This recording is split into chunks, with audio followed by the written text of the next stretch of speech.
وبه نستعين على أمور الدنيا والدين. أشهد أن لا إله إلا الله وأشهد أن سيدنا محمدا عبده ورسوله. اللهم صل وسلم وبارك على محمد وعلى آله وصحبه أجمعين. سبحانك لا علم لنا إلا ما علمتنا إنك أنت العليم الحكيم. Ashabul Fadilah, Tuan-tuan Imam yang berbahagia, Datuk Pengurusi serta ahli jawatan kuasa, khususnya para pegawai-pegawai masjid, muslimin, muslimat, khususnya para asatizah, tuan-tuan guru yang dikasihi lagi dirahmati Allah. Syukur Alhamdulillah pagi ini dapat kita bersama dalam majlis yang diberkati lagi dimuliakan Allah. Kita akan berkongsi ayat-ayat Allah pada ayat kedua surah An-Nur. Surah An-Nur ayat 2. A'udzu billahi minasy syaithanir rajim. الزانية والزاني فاجلدوا كل واحد منهما 100 جلدة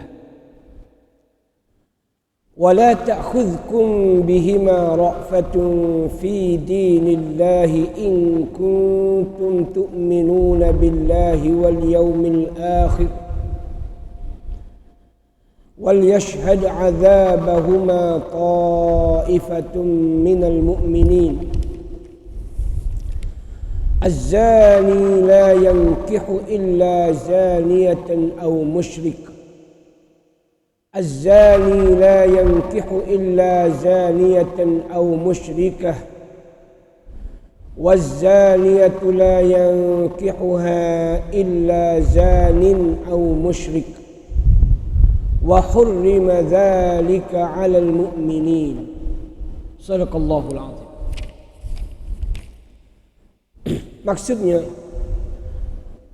perempuan yang berzina dan lelaki yang berzina, hendaklah kamu sebat tiap-tiap seorang dari keduanya 100 kali sebat.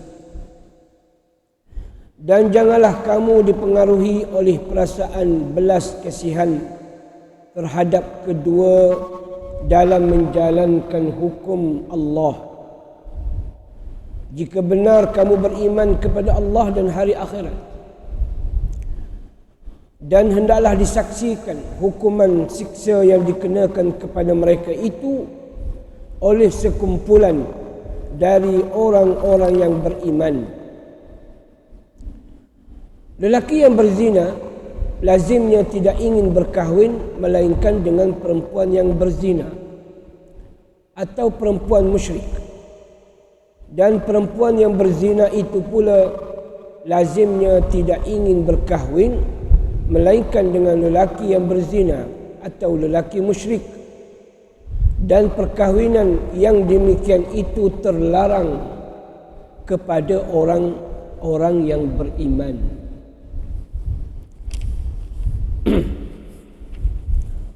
Tuan-tuan yang dirahmati Allah,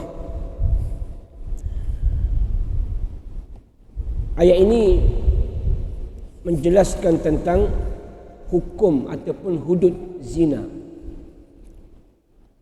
Hukum perbuatan zina. Kemudian hukum ke atas penzina itu sendiri.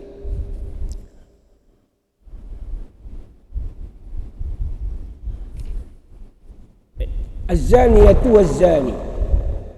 Terus kepada ayat Allah Ta'ala sebut Az-zani, ni ayat nombor 2. Selepas ayat nombor 1 surah An-Nur, Allah SWT menyatakan dulu dalam surah ini mengandungi hukum hakam yang difardukan. Allah mulakan dengan kalimah suratun, yang kami turunkan ini mengandungi hukum hakam, segala panduan-panduan hidup syarak untuk dijalani oleh kita manusia mukmin. Maka terus hukum yang pertama yang disebut dalam surah ini ialah berkaitan dengan hukuman terhadap penzina. Jadi ayat ini mula nak menerangkan hukum hakam yang dijelaskan pada ayat pertama yang kami turunkannya hukum tersebut. Apa dia? Iaitu hukuman penzina, hukuman ke atas penzina lelaki, perempuan dan juga penzina lelaki. Yang mana penzina ini antara syaratnya ialah baligh, yang sudah baligh, yang berakal,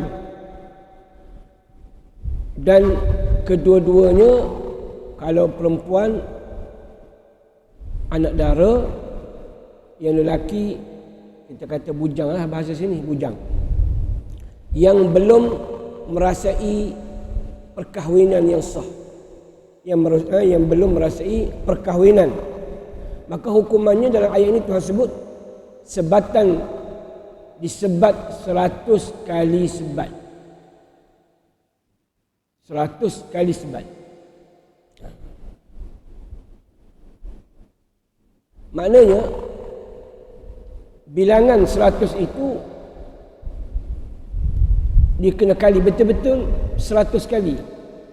Sebab boleh juga kita buat, kita gabungkan rotan 10 rotan 10 kali,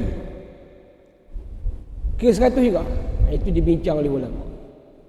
Kita rotan, kita gabung 10, lepas tu kita rotan 10 kali. Itu dibincangkan lah. Jadi hikmat dimulakan, hikmat kenapa dimulakan hukum hudud, hukuman ke atas penzina ini dengan sebutan az-zaniyatu, penzina perempuan. Tetapi kalau hukum mencuri ataupun pencuri dimulakan dengan lelaki, as-sariqu was-sariqatu. Di sini Allah mulakan dengan perempuan dulu. Az-zaniyatu waz-zani. Az-zaniyatu penzina perempuan, penzina lelaki az-zani. Apa hikmat dimulakan dengan perempuan, tuan-tuan, dalam ayat ini? Pertamanya, dorongan ke atas perbuatan zina itu kebiasaannya datang dari sebelah pihak perempuan. Kebiasaan. Itu yang pertama. Kebiasaannya. Itu yang pertama. Yang kedua, kata ulama, keaiban perbuatan zina itu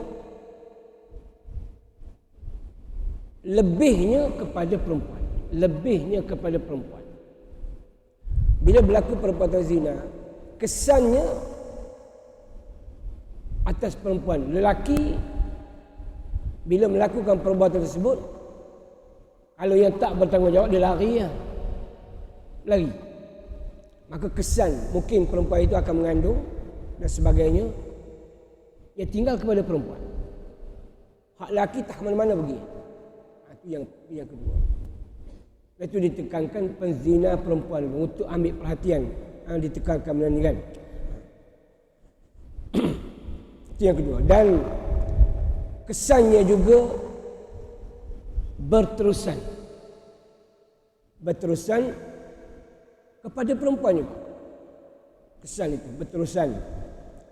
Adapun kecurian ataupun pencuri, perbuatan mencuri, ghalibnya datang daripada lelaki.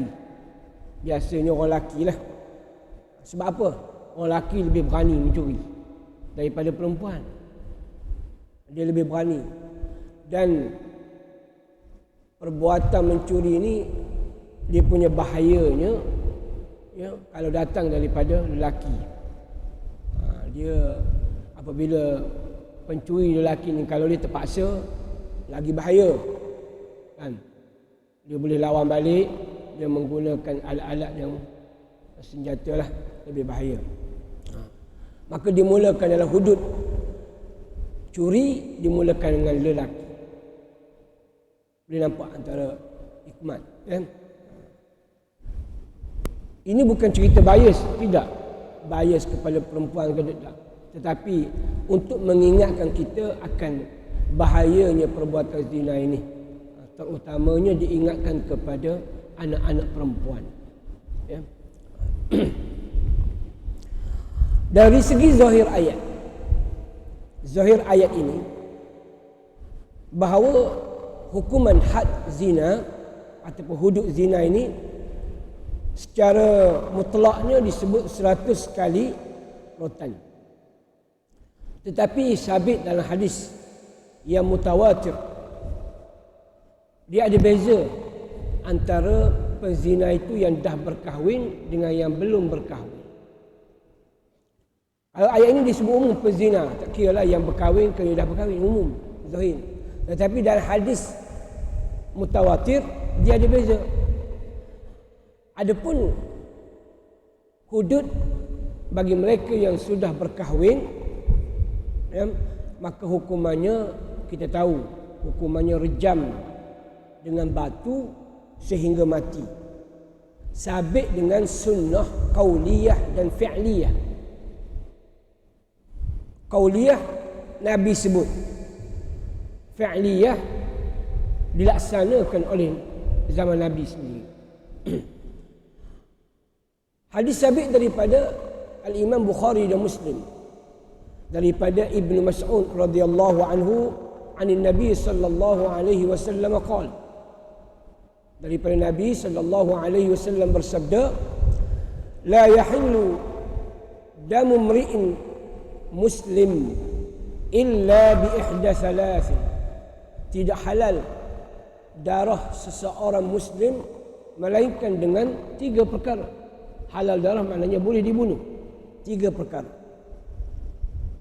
Tapi yang melaksanakan bunuh itu bukan kita, pemerintah lah. Apa dia? As-sayyib az-zani. Lelaki as-sayyib, lelaki yang sudah berkahwin. Az-zani, yang menjadi penzina, maka hukumannya bunuh. Wan nafsu bin nafs, seseorang membunuh seseorang tanpa hak. Yang kedua. Yang ketiga, wattariku lidini al-mufariku lil jamaah, yang meninggalkan agamanya, yakni murtad, memisahkan diri daripada jemaah muslimin, tak masuk dalam warga orang Islam, keluar daripada agama Islam, murtad, ya, murtad. Maka 3 itu halal darah, kata hadis riwayat Bukhari dan Muslim. Kemudian dikeluarkan daripada imam-imam kitab Sittah kecuali Ibnu Majah, dan juga Imam Malik dalam kitab Muwatta, dan Imam Ahmad dalam musnadnya daripada Abi Hurairah radhiyallahu anhu, dan juga Zaid ibn Khalid al-Juhani, bahawasanya diceritakan anna a'rabiyyaini ataya Rasulullah sallallahu alaihi wasallam faqal, ada 2 orang Arab Badui datang kepada Rasulullah sallallahu alaihi wasallam. Maka salah seorang daripada orang Badui tersebut bertanya kepada Rasulullah sallallahu alaihi wasallam, ya Rasulullah, inna ibni hadha kana asifan ajiran ala hadha. Dia kata, anak aku ini adalah pekerja kepada lelaki ini. Ceritanya, lalu lelaki pekerja tadi, anak dia tadi, berzina dengan isterinya. Sudah bekerja dengan orang itu, berzina pula dengan isterinya itu. Isteri, okey, bos, majikan. Lalu fa'aftadaitu ibni mi'ah minhu bi mi'ata syatin wa walida. Lalu anak aku katanya, aku bayar ganti rugi ataupun tebus dengan 100 ekor kambing. Nak tebus perbuatan itu, aku tebus dengan 100 ekor kambing dan seorang hamba. Nak ganti seorang hamba perempuan.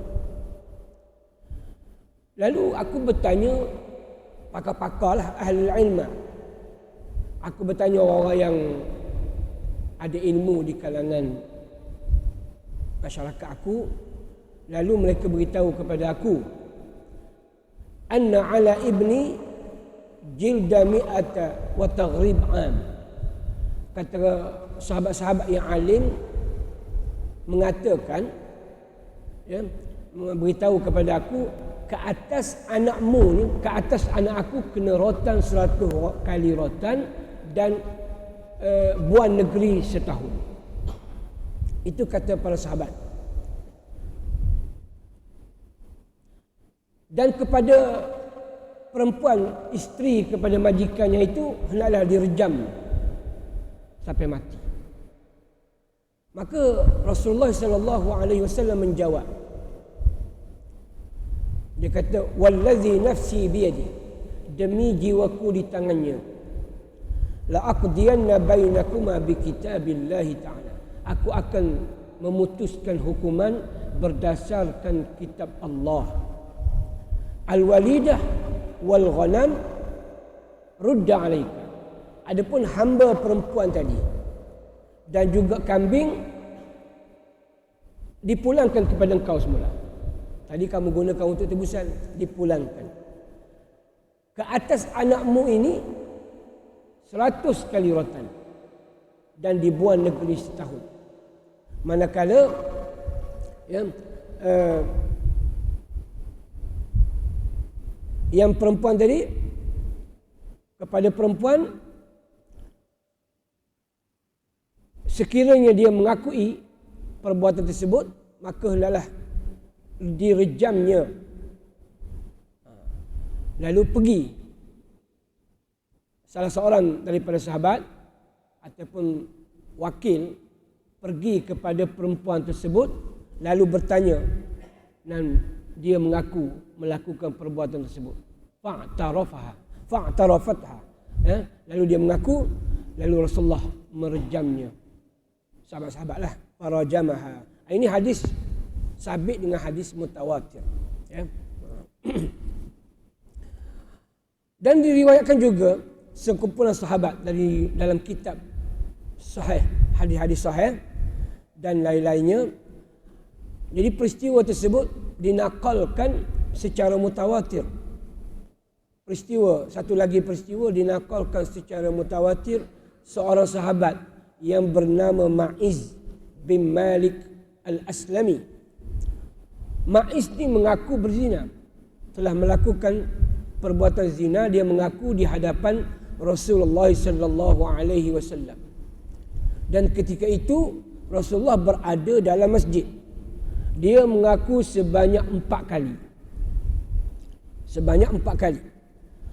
Lalu Rasulullah sallallahu alaihi wasallam, pendek hadis ini, pendek dipendekkan, lalu Rasulullah merejamnya. Sebelum itu Rasulullah bertanya, kamu mengaku ni otak kamu betul ke tidak? Tanya, aku betul memang.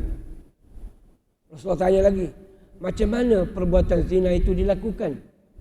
Ya, maka diceritakan, Ma'iz menceritakan perbuatan zina itu dilakukan seperti mana batang celak masuk ke dalam dia punya botol celak itu. Macam itulah dia punya kiasannya. Okay. Maka dia mengaku 4 kali, maka cukup mengakui sebanyak 4 kali itu sebagai saksi. Walaupun orang lain tak tengok, tapi oleh kerana ketinggian iman dia, Ma'iz nak membersihkan dirinya, membersihkan dengan taubat dan juga membersihkan dirinya daripada dosa untuk melaksanakan hukum Allah terhadap dirinya sendiri, maka dia mengaku. Maka diperintahkan rejam, ya, diperintahkan rejam. Sehingga dalam peristiwa ini, tuan-tuan yang dirahmati Allah, ada sahabat, ya, yang melontarnya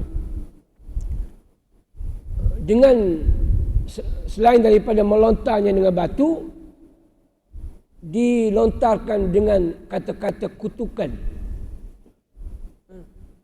maka Nabi memarahi kata-kata kutukan tersebut. Apabila Ma'iz ini meninggal selepas direjam, maka Rasulullah SAW disebut kepada sahabat, walaupun dia mati itu dengan sebab dihukum rejam, tetapi iman dia kalau ditimbang mengatasi iman penduduk Madinah. Dia masuk syurga. Dunia dia dihukum macam itu, tapi di sisi Allah dia sangat mulia kerana dia melaksanakan hukum Allah atas dirinya. Kalau dia nak lari dia boleh, sebab tak ada saksi yang menyaksikan perbuatan dia berzina. Tak ada saksi. Cuma dia mengaku di atas kekuatan imannya, dia mengaku dia berzina 4 kali. Maka Rasulullah bila dah mengaku, kena laksanakan hukuman tersebut. Apa penghukuman tuan-tuan? Kalau belum ditangkap, bertaubatlah kepada Allah. Tapi kalau dah ditangkap, tak boleh buat apa. Kena jalan hukuman. Jangan sampai kepada diangkat ke mahkamah. Bila dah angkat mahkamah, tak boleh tarik balik. Sebab ini adalah hukum hudud. Kalau hukum kisos, boleh dimaafkan. Kalau wali kepada mangsa bunuh, kalau dia maaf boleh. Tapi kalau hukum hudud, kalau dah diangkat ke mahkamah, dah dijatuhkan hukuman, maka tak boleh tarik balik. Ya. Nabi suruh Ma'iz tadi tarik balik. Sebelum cukup pengakuan 4 kali, tarik balik. Tapi dia tak nak. Nak laksanakan juga hukuman itu ke atas dirinya. Sebagai pembersihan. Dan bagaimana pula dengan wanita yang berzina dengan Ma'iz tadi, yang bernama Ghamid, Bani Ghamid. Wanita itu daripada suku Bani Ghamid, yang kita panggil wanita Ghamidiyah, juga mengaku dengan perbuatan zina. Rasulullah SAW juga merejamnya selepas dia melahirkan anak.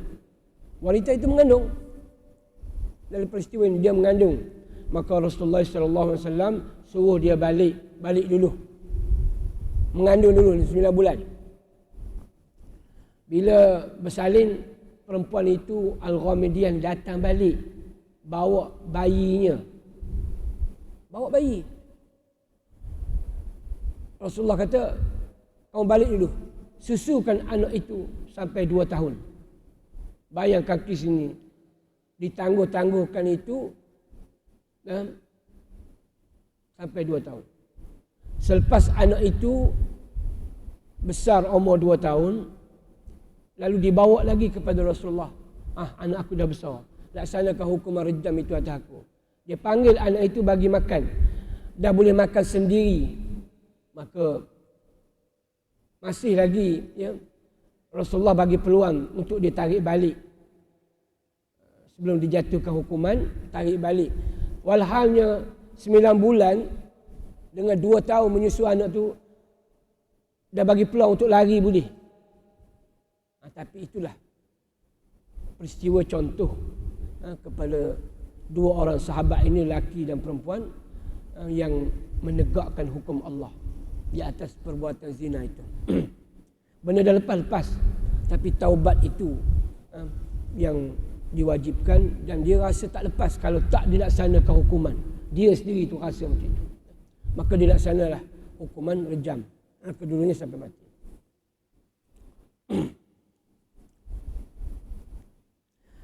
Baik, berkaitan dengan syarat ihsan ataupun muhsin, lelaki yang yang melakukan zina itu, bagaimana yang dikatakan ihsan ataupun muhsin? Lelaki bujang hukuman sebablah 100 rotan. Tapi yang lelaki yang muhsin ini dihukum rejam. Syaratnya tuan-tuan sama juga. Yang pertama, baligh. Dia dah berkahwin, dia baligh. Yang kedua, berakal. Yang ketiga, dia bukan hamba, hurriyah, bebas, bukan hamba. Yang keempat, syaratnya ialah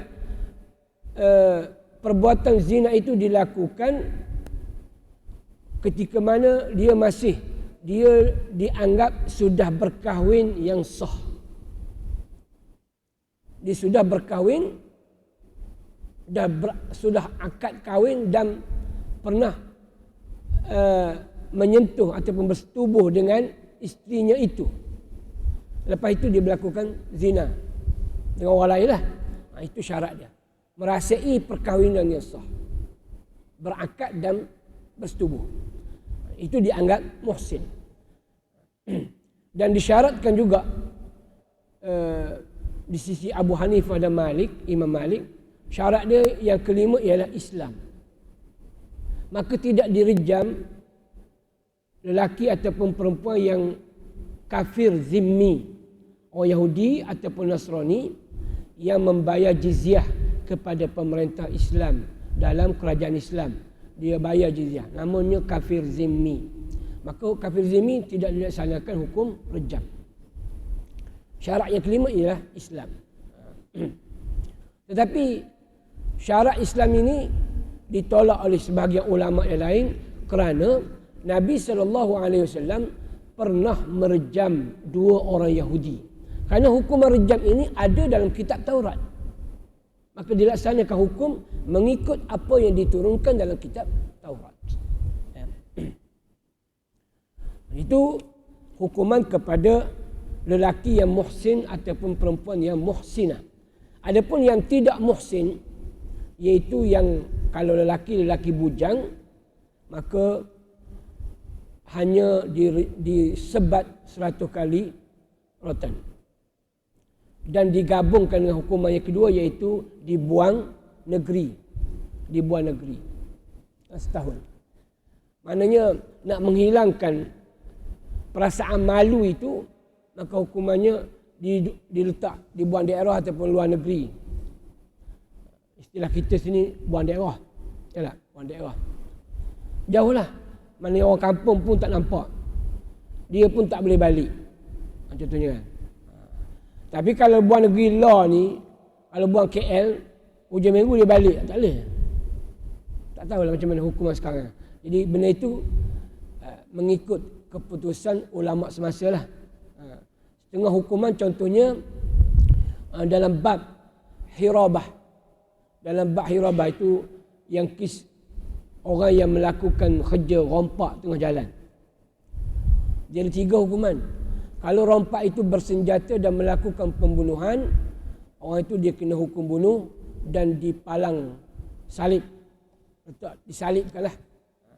Kalau dia melakukan rompakan bersenjata tapi tidak melakukan pembunuhan, dia rampas harta saja, maka dihukum potong tangan bersilang dengan kaki. Kalau tangan kanan, potong kaki kiri, tapak kaki. Dan yang ketiga, orang ini dia melakukan rompakan, dia hanya mengganggu ketenteraman awam. Dia tak rampas harta, dia tidak membunuh. Maka hukuman yang ini kena buang negeri. Maka ulama dia bahas, sekarang ini kalau buang negeri tak sesuai. Sebab apa? Kalau dia pergi buang negeri tempat lain, dia kacau tempat itu. Dia ngacau tempat orang itu. Maka hari ini ulama memutuskan maksud buang negeri ini ialah penjara. Di penjara. Penjara tak boleh buat apa, setahun. Duduk dalam penjara. Kalau buang tempat lain, dia pergi situ, dia buat kacau tempat itu. Jadi mengganggu tempat orang kan. Ataupun sekarang ini kalau buang negeri pun dia boleh balik. Sewa komuter, bayar tiket balik. Hujung minggu dia balik. Kacau dia pula. Jadi hukuman yang tepat, buang negeri maksudnya ialah dipenjara selama setahun. Duduk kurung macam. Itu kalau hukuman hirabah. Adapun zina ini kalau berkait dengan maruah, dia rasa malu, boleh jadi dia buang, dia ada dia punya kawasan, dia tak boleh masuk lah. Agak-agaknya orang kampung itu tak ada di situ. Pergi tempat lain. Buang negeri jauh. Buang ke Johor, kalau kita ni Johor, jauh kan. Jauh sikit. Kalau KL tu ramai orang pergi. Baik. Itu antaranya.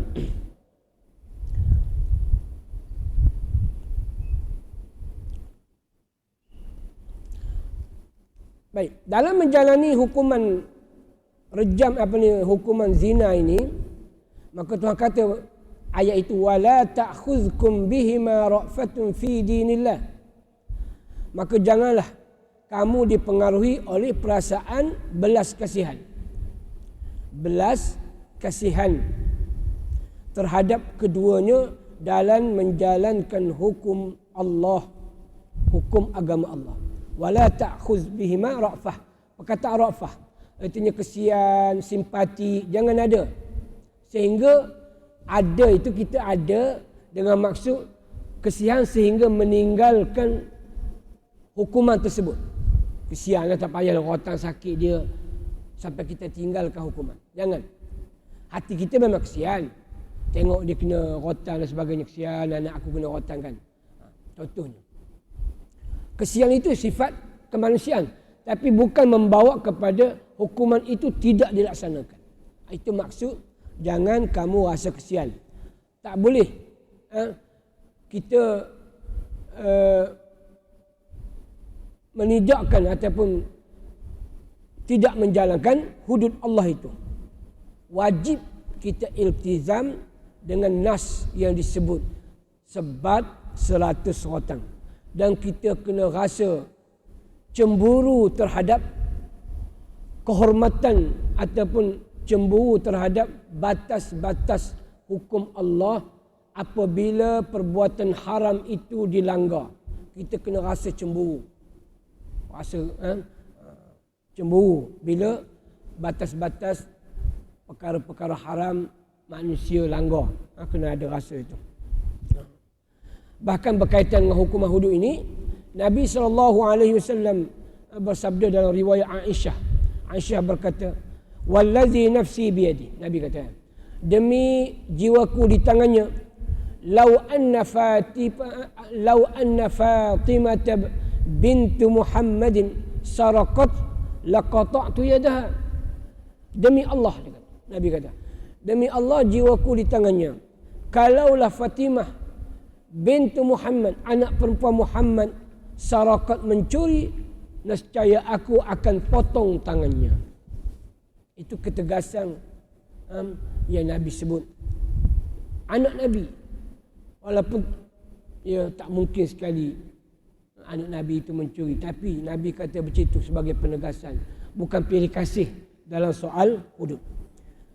Dan Allah Ta'ala sebut di hujung itu, in kuntum tu'minuna billahi wal yawmil akhir. Soal menjalani hukuman ini berkait dengan iman. Berkait dengan iman. Kalau sekiranya kamu beriman dengan Allah dan hari akhirat. Soal ini soal iman. Soal pertamanya, hukuman ini datang daripada Allah. Ada dalam Quran, surah Nur. Maka pertama sekali, bila kita kata kita beriman kepada kitab, maka beriman kepada kitab itu beriman dengan seluruh isi yang ada. Kita yakin dengan apa yang ada di dalam kitab itu. Dari segi keyakinan kita kena percaya bahawa ini adalah hukuman Allah.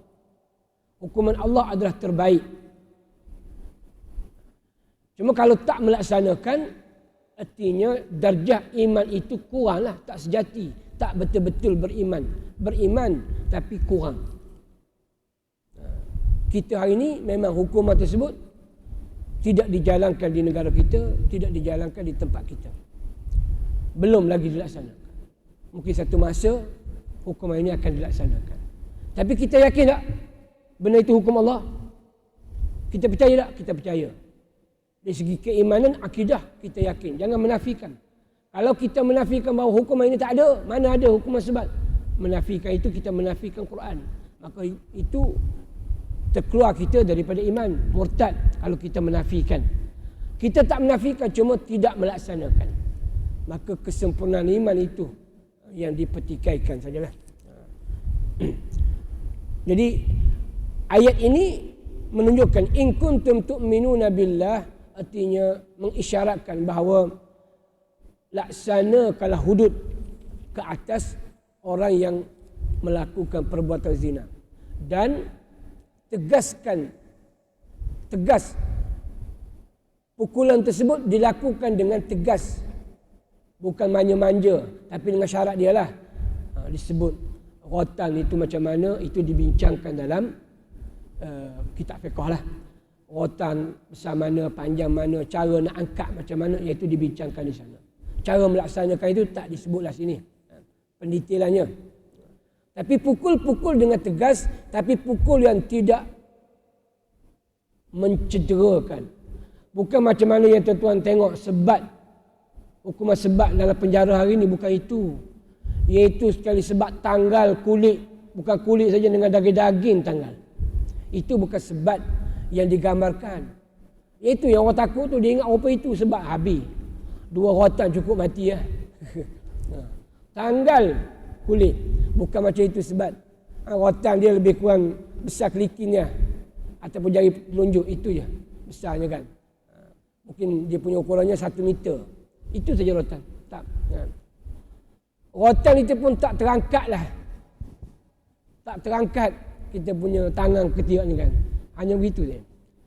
Digambarkan. Dalam YouTube mungkin tuan-tuan tengok macam mana laksana hukuman sebat ini di Aceh pun ada disebut. Ditunjukkan. Itulah lebih kurang gambarannya. Tapi hari ini kita tak boleh gambar secara tepatnya sebab tak berlaku. Tak dilakukan, tak dilaksanakan di negara kita. Cuma ditengok dalam video saja.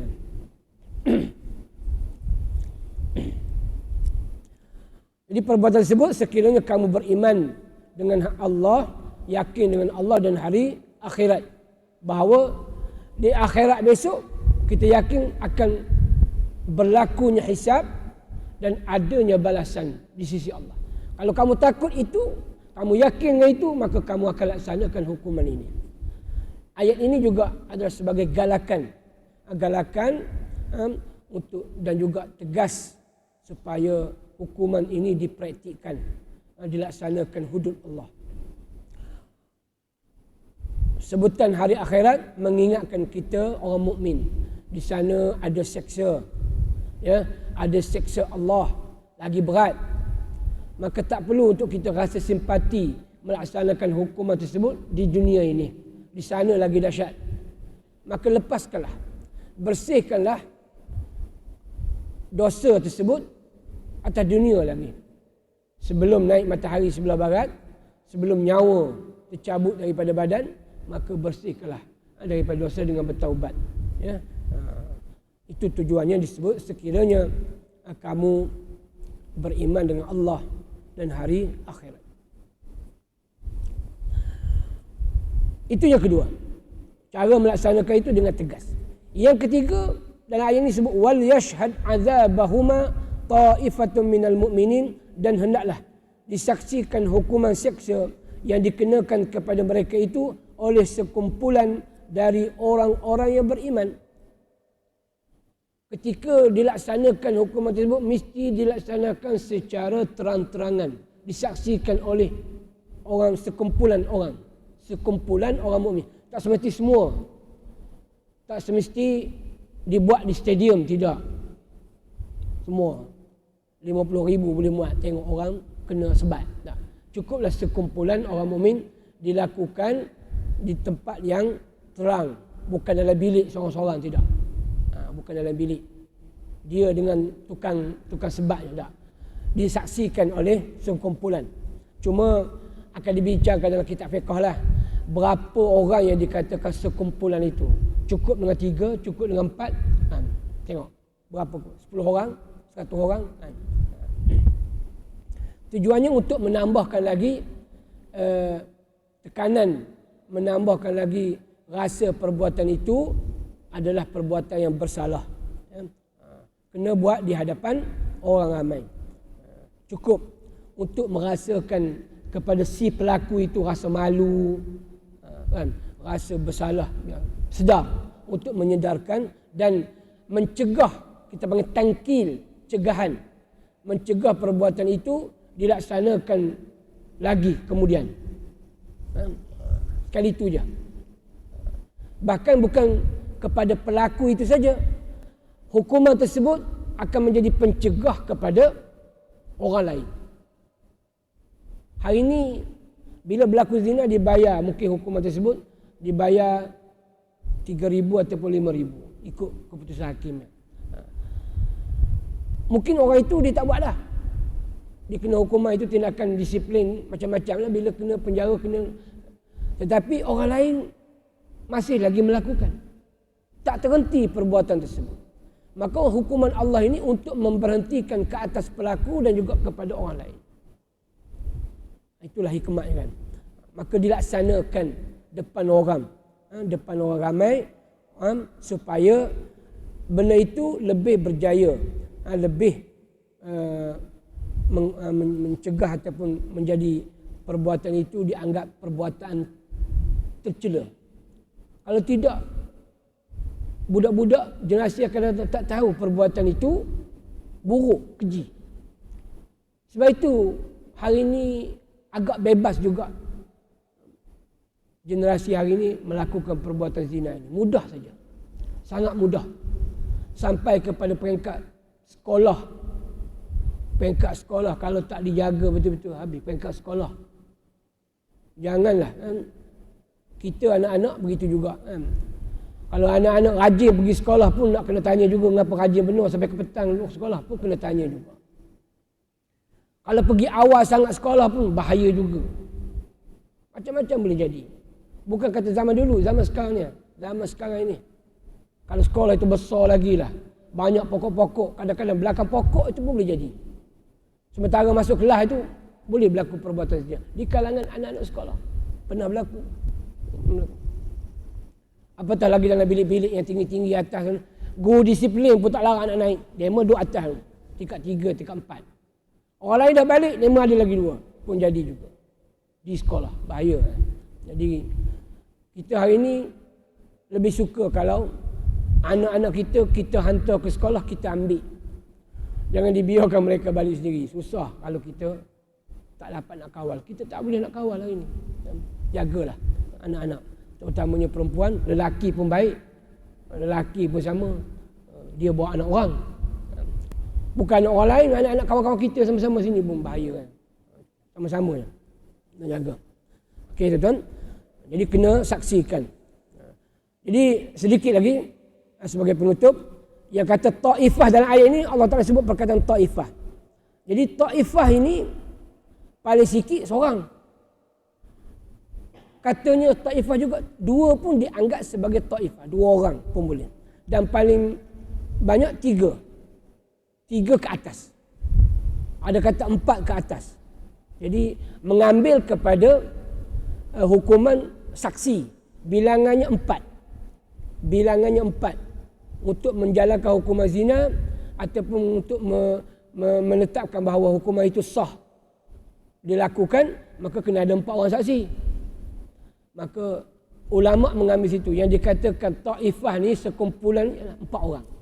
Maka kalau 4 orang dilaksanakan hukuman tersebut di hadapan 4 orang, sudah dianggap saksi pelaksanaan cukup. Jadi kalau buat itu dalam bilik dewan pun cukuplah, tak perlu dalam stadium. Jadi ada dalam dewan itu 4 orang ke atas sudah memadai ya.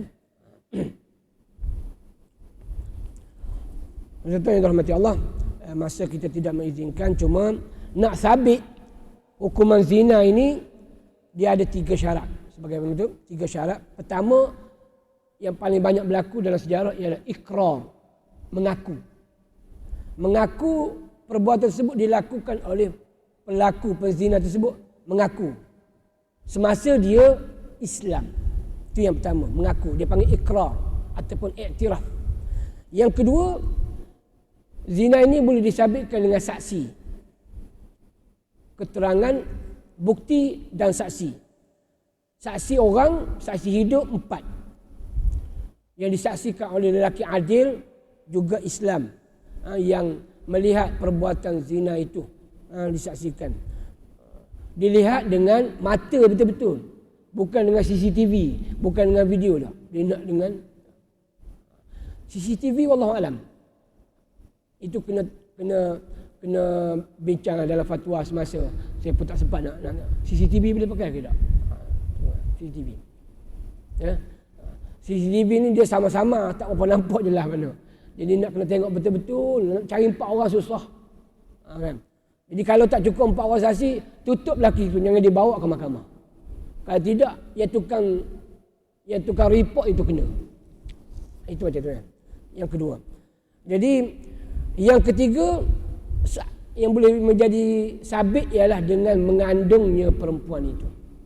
Kalau mengandung dia kira, tapi kena mengandung tanpa suami lah. Jadi kena siasat juga. Kadang-kadang ada juga berlaku mengandung tanpa berlaku persetubuhan. Pernah berlaku dalam sejarah lah. Dia ada cara berlaku kan. Kiranya perempuan tersebut dia pakai baju ataupun kain lelaki, seorang lelaki ataupun wallahu alam. Jadi pada kain itu ada air mani. Boleh, benda itu boleh berenang pergi ke dalam rahim. Wallahu alam itu. Peristiwa itu ada berlaku. Dia tak melakukan persetubuhan tapi mengandung. Itulah yang dituduh kepada Maryam, ibu kepada Nabi Isa. Dia tak berkahwin, bila tak berkahwin mengandung, apa lagi? Biasanya itulah.